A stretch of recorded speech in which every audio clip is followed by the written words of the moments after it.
at time when this process is going through to, there's been a hearing, he's been cleared, the fight takes place.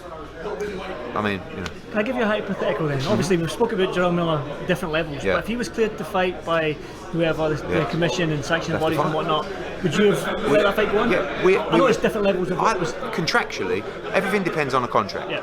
If a fighter is cleared by those people that were testing, VADA, whether it be UKAD or in that situation, the commission, you know, I don't have the ability to just say, no, you can't fight. The fighter says, why? Oh, because there was a query on your drug test. Yeah, but I've been cleared by the agency and the commission. I don't have that power, despite people thinking that I control absolutely everything in the sport of boxing. I think this is a good time to tell you what I'm working on again and what I'm doing. We're working on something big that's unveiling in now just a few short weeks. You know, to make sure that I don't get comments like, you know, well, he's using boxing scene and boxing scene is fake news. What? In what world are you living in? And especially Thomas Hauser right now is one of the most credible, if not, like, he's a legend. You know, you see him at events, he's got this big white hair. He's got probably on a leather jacket with a denim shirt or a button up underneath it, some ashy black jeans with a notepad with all this shit. You think, like, how can you read that?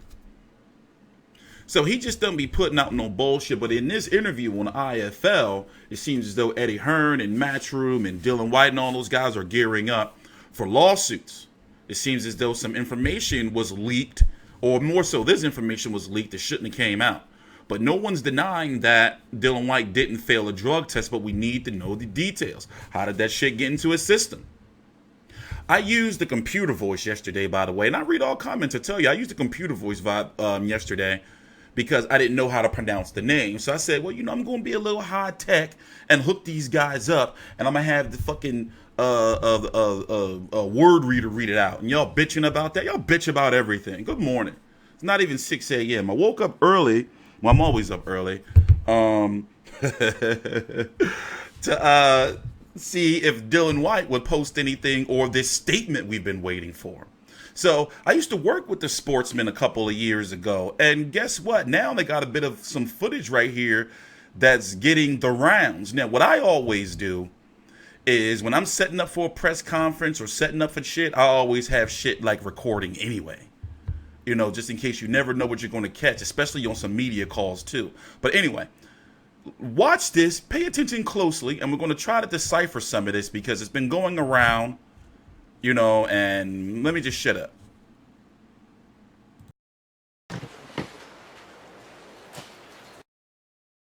Of course, you know this is the Dillian Whyte Oscar Rivas post-fight press conference. Remember, in the press conference, the post-fight press conference, you know, Dillian Whyte was kind of out of it.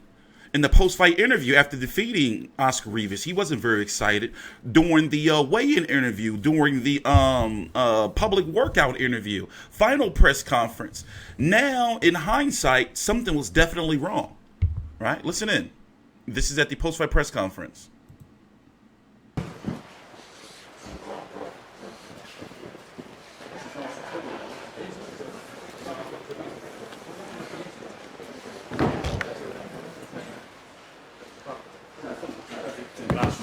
Respect, brother. Thank you. You boxed good as well, man. You did good.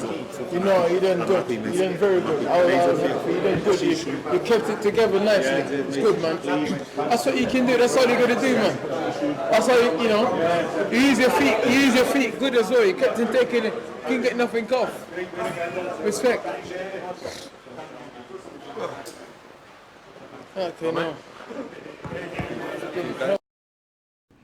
Pay attention. He's going to say something along the lines of, you know, I haven't slept in the last couple of days. I understand the stress could be high for a situation like this. And then you're going to hear something along the lines of a statement. Now, me, I can be a real nerd here at my command center. And I can actually use some audio nerd shit and fucking really tone out the background shit noise. And I can really get down to their conversation. I may do that for y'all, but y'all may give me shit about it. Y'all always giving me shit. Jesus Christ, man. I ain't slept at all the last couple of days. But I didn't have to fight. Fuck's sake. Well, that was a miracle of all miracles. But that's the difference between being a professional and... I never... statement we did it.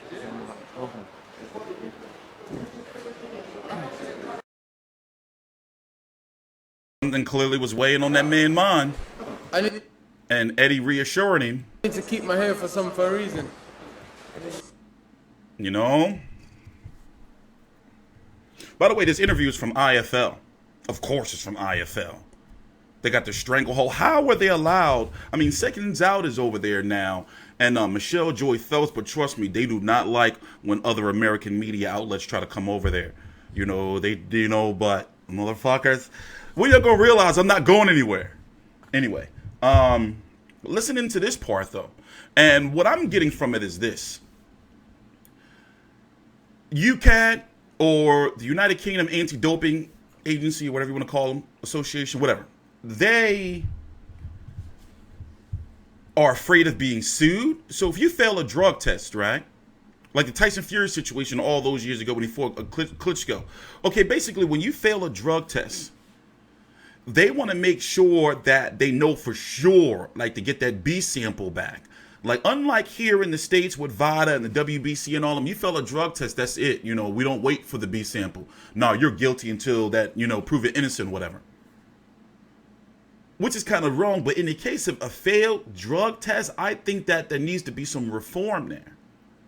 Because in this case, right, with UKAD, if you fail a drug test, and it seems to be no matter the drug, I'm confused on this, is that they'll let you fight, but they want to make sure with that B sample, that shit is clean, because if it comes back that that the fighter did nothing wrong, then they can sue UKAD. It's weird. But Eddie Hearn has been dancing around it. It's like, okay, I get it. Like, you know, legally, he's saying that he can't stop the fight because the fight is contractually obligated to go on. If the fight is cleared by the anti-doping agency, UKAD, the primary, by the way, we're going to talk about VADA in a minute, and it's cleared by the British Boxing Board of Control, or if it was over here, it would have to be cleared by the British Boxing Board of Control is the same as one of the state athletic commissions. You know, like Nevada State Athletic Commission, CSAC, or California State Athletic Commission, et cetera, et cetera. So reverse this situation to back over here in the States.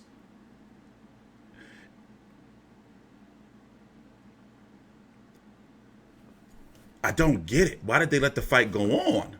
Because they're afraid to get sued. So now, which makes everything even worse, is all this silence over on that side. You know, nothing from Sky Sports, nothing from nobody over there. Nothing from Johnny Nelson. I heard some of Spencer Farron was on the Boxing Voice yesterday. I heard some of his shit this morning, or last night, whatever you want to call it, a few hours ago. It's an ugly, nasty situation. I understand everybody want to get, you know, make sure they got all their facts right, but it's like, why is it taking so long? And I get what, you know what? This is on IFL, by the way. I'm gonna let this 1 little minute play. It's a 26-minute long interview. Obviously, you know, we can't play the whole thing. Go watch it yourselves, but we can use little bits and pieces. That information, the VADA testing, everything was accepted, considered. And the ruling was Dillian Whyte is cleared to take part in the contest. That's it, really. Now, the information that will come out tomorrow and other bits and pieces will give you further information of that. And Dillian Whyte, you know, I don't want to speak on Dillian Whyte's behalf, even though I'm his promoter, but he's got a lot to say on this matter. And there's a lot of legal cases flying around now with journalists and stuff like that who actually are reporting untruths. So there has been an issue. You're saying I don't get my facts right? No, you know, at the end of the day, I shouldn't even be telling you this. Yeah. But it's important to tell you this because I've had to go on my Twitter today and people just, you know, I'm not the governing body. I'm not the Board of Control. I'm not a physician. I'm not a doping agency. Rules are followed. We put as much in place as possible to prevent fighters cheating, right? We have VADA tests. It costs us a fortune. We spend, I don't know, hundreds and hundreds of thousands of dollars a year on VADA testing. right? We want to encourage it, and we encourage it in every fight. So also, it seems to be that there was VADA testing. So now, you know, we've learned something else, is that there's VADA testing and there's comprehensive VADA testing, which may explain why UKAD called it and not VADA. So I'm guessing because, you know, it costs so much money for VADA that, you know, I guess they have phases of VADA testing, especially when you're over in the UK or in other territories where they have to fly, because isn't VADA based in the States? Correct me if I'm wrong.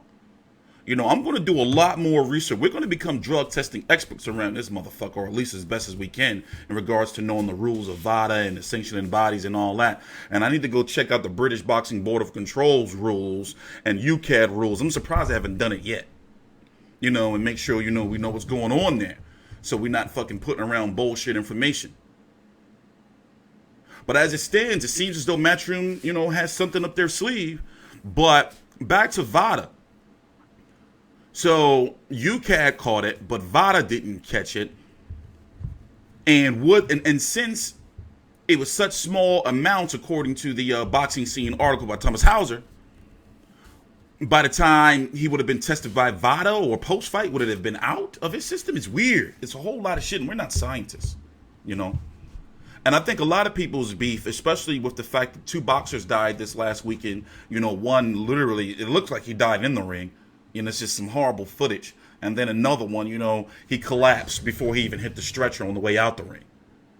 So when something like that happens, it adds more light to this situation, a bigger spotlight to a guy like Eddie Hearn. It's like, yo, you knew and you didn't tell the other side? But I can see what he's saying, despite ethically or, you know, in regards to integrity on how it may look. The British Boxing Board of Control and UKAD approved the fight. So it's not his obligation to go over to them and say, hey, by the way, Eddie, I like a hairpiece too, Eddie. Hey, you know, Dillian Whyte failed for Dana Ball. You know? It's a shady situation. Shady ass situation. By the way, he's saying Anthony Joshua's on VADA. Is Anthony Joshua on VADA when he fights only in the States or overseas? But either way, you know, like somebody like Anthony, you know, but then again, I thought you never know who's on what. I've never accused Anthony Joshua of being on anything because he's an easy target. He got to be clean as fuck. He's an easy ass target. So if somebody like him dirty, it's like, bro, come on. You know, so it's certain people, like, I don't think could ever be dirty, but then again, I never thought Dillian Whyte. Why is it taking so long? In fact, let's do a jump cut, right? And let me go look at his Twitter to see if anything released yet. Nope, nothing. This is what I'm going to do. I'm going to listen to, actually, right now, Deontay Wilder is on TalkSport with Gareth Davies. So the person you morph into, whether it's a week before the fight, do you like that person? Because you're two different people. I'm going to tell you like this. The way I feel, that person is scary. He's dangerous. So, yeah, I'm going to listen to this interview. TstreeT Controversy with FightView360.com. Please subscribe. Oh, and by the way, when that statement comes out, we're going to be here.